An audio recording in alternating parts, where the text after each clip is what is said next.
खेसारी जब डेब्यू हो रहा था उनकी पहली पिक्चर में आपने हेल्प की थी। हाँ, जब उनके प्रचार में खेसारी नहीं आए तो क्या उनको तकलीफ हुआ था? वो रेडी थे। पवन जी खेल कर देते हैं थोड़ा। मैं गा के बोला सोहली में सूचना जारी बा, निरहुआ से बढ़िया खेसारी बा।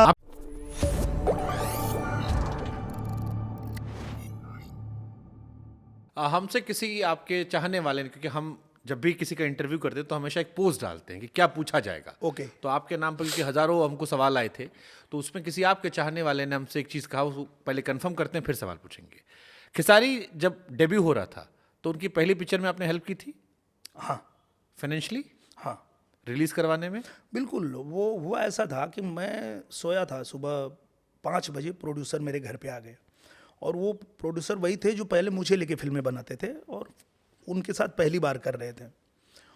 तो फिल्म के रिलीज के समय ऐसा होता है कि आपने जो भी फिनेंस लिया हुआ है वो आप देंगे तो ही फिल्म रिलीज होगी।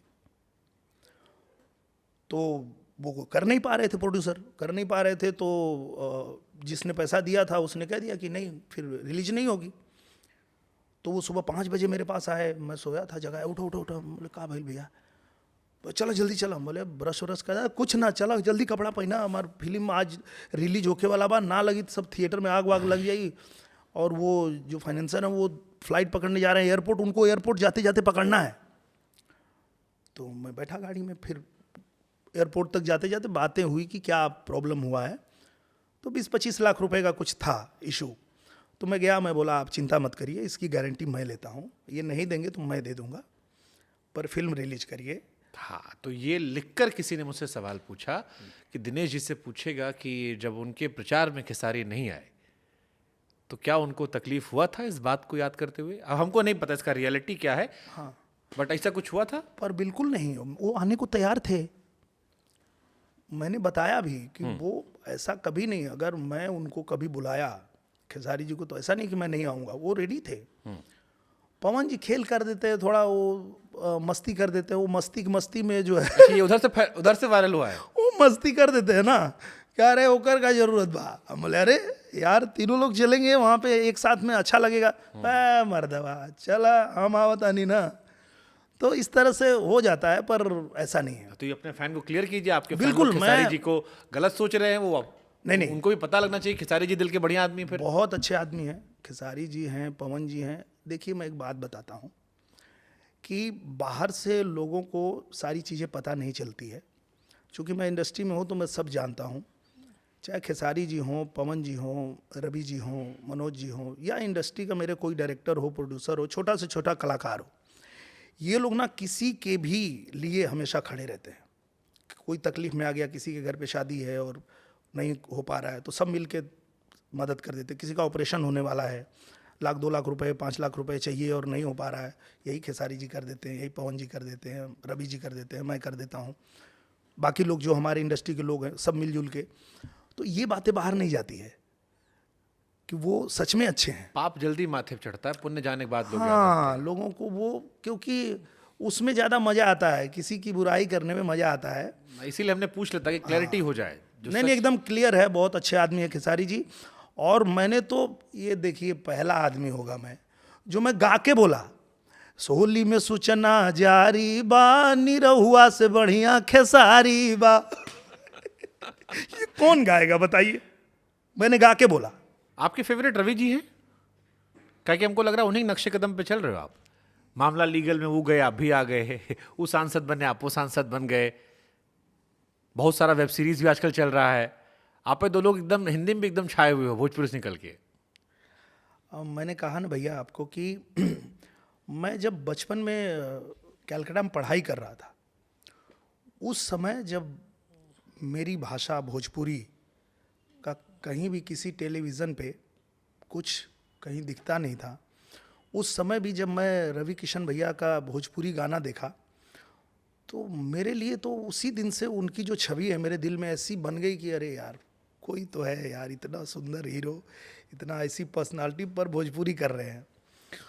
तो निश्चित रूप से मैं उनसे बहुत प्रभावित रहता हूँ, उनसे भी और मनोज तिवारी भैया से भी। तो और वो लोग बहुत मुझे सहयोग भी करते हैं। वो लोग, जैसे मैं ये बात इसलिए भी बोल रहा हूँ कि जब मैं आया था ना इंडस्ट्री में, तो यही जो जात पात करने वाले लोग हैं वो मुझसे ये बात करते थे, अरे वो लोग से सावधान रहिए, अरे पंडित हों, अरे ये हों वो हों। बोलता ये क्या बकवास करता है लोग। और मैं हमेशा वो लोग के साथ काम किया, मैं फिल्में किया, मैं राजनीति में बहुत सारा, आज भी मैं स्टेज शो उनके साथ शेयर करता हूँ। तो मुझे तो कभी नहीं लगता है कि उनको मेरे होने से कोई दिक्कत होती है, बल्कि उनका सहयोग मिलता है मुझे। तो चाहे वेब सीरीज हो, चाहे हिंदी फिल्म, अभी हम लोगों ने हिंदी फिल्म साथ में किया, भाभी जी घर पे हैं, वो अभी आएगी, मामला लीगल है, हम लोगों ने साथ में किया। तो कभी अच्छा, इस बार दोनों लोग आप लोग हो? हाँ, अरे गजब। मामला लीगल है 2 पिछले में, वाले में तो जहर एक्टिंग किए थे। और हैं उनके, बहुत देखिए तगड़ा एक्टर है लेकिन वो। मैं तो आपको कहूँगा कि आप एक बार ना ये सन ऑफ सरदार 2 जरूर देखिए। हाँ, अभी मैं देखा, क्या काम किया है भैया ने, मतलब आपको प्राउड होगा रवि भैया पे। ना उनकी एक्टिंग पे दुनिया प्राउड है। जब उनका वो आई थी लापता लेडीज, हाँ, और उसमें आमिर खान का और इनका आया, दोनों का वो ट्रायल वर्जन दिखाया गया था। और वो रवि देखा, भैया, मतलब with all due respect to Aamir Khan, is a great actor, Yes. But उस सीन पे वो भारी पड़ गए। भारी पड़ गए। तो वो जो पान खा कर ऐसे हाँ। करते करते किए थे। अरे मतलब कोई और करेगा तो वो उस किरदार की एक्टिंग करेगा, हाँ। पर वो नेचुरल कर रहे थे। ओरिजिनल लड़ रहे थे हाँ, भाई। अरे वो क्या बात कर रहा। तो निश्चित रूप से देखिए, वो ये बात कहने में और ऑन कैमरा कहने में कोई गुरेज नहीं है कि उनके जैसा कोई एक्टर नहीं है भोजपुरी में।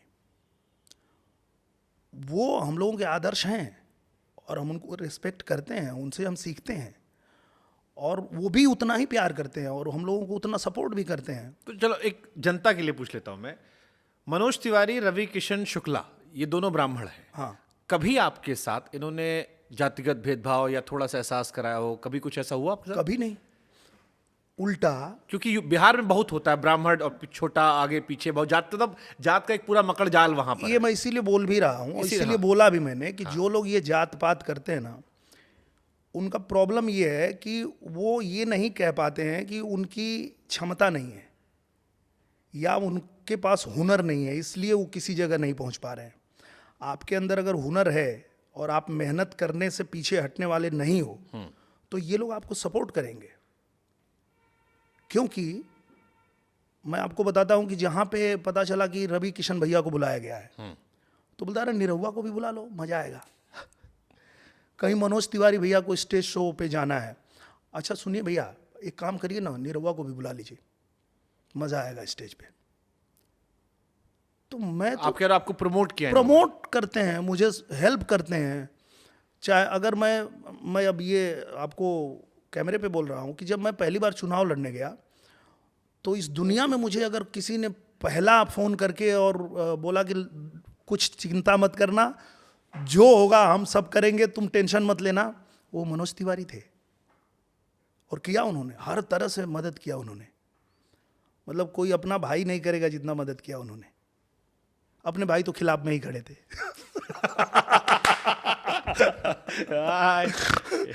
एक भाई सपाई, एक भाई भाजपाई। तो ऐसा नहीं है, ये जो लोग बात करते हैं ना, उनको समझना चाहिए कि अब वो समय नहीं है। एक समय था जब ये चीज़ें चलती थी, जाति पाति धर्म छुआछूत ये सब चीज़ें, पर अब वो ये 21वीं सदी का भारत है, कहाँ पहुँच चुके हैं हम लोग। तो इस हिसाब से तो सगे भाई से बढ़कर ये भाई हुए, सुख दुख में अगर ये काम आए। नहीं, वो भी काम आते हैं, वो भी काम आते हैं, वो तो गुरु ही हैं, और आज जहाँ भी पहुँचे हैं उनके वजह से पहुँचे हैं। ये वही भाई जो फौज में थे? फौज में तो छोटे भाई, अच्छा, छोटे वाले होते। हाँ, वो नहीं, वो तो मेरे साथी हैं। हाँ, मेरे जो बड़े भैया जो मेरे गुरु हैं विजय लाल यादव, हाँ। वो सपा में हैं। और घर में कैसे मैनेज करते हो फिर? मैंने जैसे करते हैं कि हम जब घर पे होते हैं तो हम सिर्फ उनके छोटे भाई होते हैं, हाँ। हम नेता नहीं होते हैं। अच्छा। मतलब अगर वो हमको कहीं मिल गए, समझ लीजिए एयरपोर्ट पे ही मिल गए, तो हम ये नहीं देखते कि हम सांसद हैं कि हम कौन है, उनका बैग हम ही उठाते हैं। वो नहीं भी चाहें तो भी हम उनके हाथ से ले लेते हैं, नहीं नहीं आप दीजिए मुझे, आप चलिए। उनका जो स्थान है वो मेरे बड़े भाई हैं, वो मेरे गुरु हैं, वो हैं। युद्ध के मैदान में जब उतरेंगे तो सामने से गुरु बाण चलाएंगे तो इधर से हम भी चलाएंगे। वो युद्ध का मैदान अलग है, अपनी विचारधारा अलग है, पर रिश्ते, परिवार, उसमें ये राजनीति नहीं घुसाते हम लोग। घर में चर्चा नहीं होती? बिल्कुल नहीं। घर में तो अगर खाना खाते तो हम साथ में खाते हैं, एक थाली में बैठ के हम लोग खाना खाते हैं।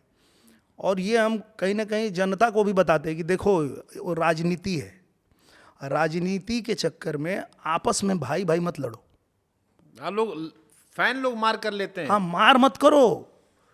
वो सिर्फ आजमगढ़ चुनाव में उधर से वो बाण चला रहे थे, इधर से मैं चला रहा क्या था। पता कल को वो बीजेपी में आ जाए, हाँ, या आपको उठा ले जाए। नहीं, वही पहले वही आए थे बीजेपी में। अच्छा। अरे भैया, वो भी किस्सा कमाल का है। उनको ना बीजेपी ने टिकट दिया था, और तब मैं फिल्में कर रहा था, मुझे राजनीति से दूर दूर तक कुछ लेना देना नहीं था। फ़ोन किए मुझे कि आ जाओ, मुझे टिकट मिला है। तो हम मेरे छोटे भाई प्रवेश, कबीर जी, सब लोग गए, पूरा एकदम उनके साथ एकदम प्रचार में भिड़ गए। लेकिन वही चीज़ उनके साथ हुआ जो मेरे साथ हुआ। तो मैं तो नहीं भागा, वो भाग गए। उनको अहिर लोग गरियाने लगे तू मर्दवा अहिर हो के का करत हवा, बीजेपी में काहे हो, बीजेपी में काहे। और इस बात को वो नहीं वो कर पाए और छोड़ दिए। ऐसे टाइम पे छोड़े भैया कि हेलीकॉप्टर से सिंबल भेजना पड़ा वहाँ, हमारा फिर कैंडिडेट ही नहीं कोई होता वहाँ। तो पहले बीजेपी में वही आए थे, मैं तो बाद में आया। और मुझे आना भी नहीं था, मुझे इसमें नहीं आना था राजनीति में। महाराज जी ने जब मुझे कहा कि चुनाव लड़ना है, तो हम बोले कि हमको कुछ नहीं पता है, हम राजनीति नहीं जानते, हमको नहीं लड़ना है, हम प्रचार कर लेंगे। तो बोले अच्छा, प्रचार कर लोगे कि किस लिए कर लोगे? बोले प्रचार इसलिए कर लेंगे कि हम चाहते हैं कि इस देश के प्रधानमंत्री फिर से नरेंद्र मोदी जी ही बने। तो बोले फिर काहे सोच रहे हो कि क्या होगा, हारोगे कि जीतोगे, कि सीट कैसी है, कि क्या है? तुम्हारा मन ये है ना, मनसा ये है ना कि प्रधानमंत्री फिर नरेंद्र मोदी बने? हम बोले हाँ। तो फिर बाकी कुछ नहीं सोचना, जाओ लड़ो।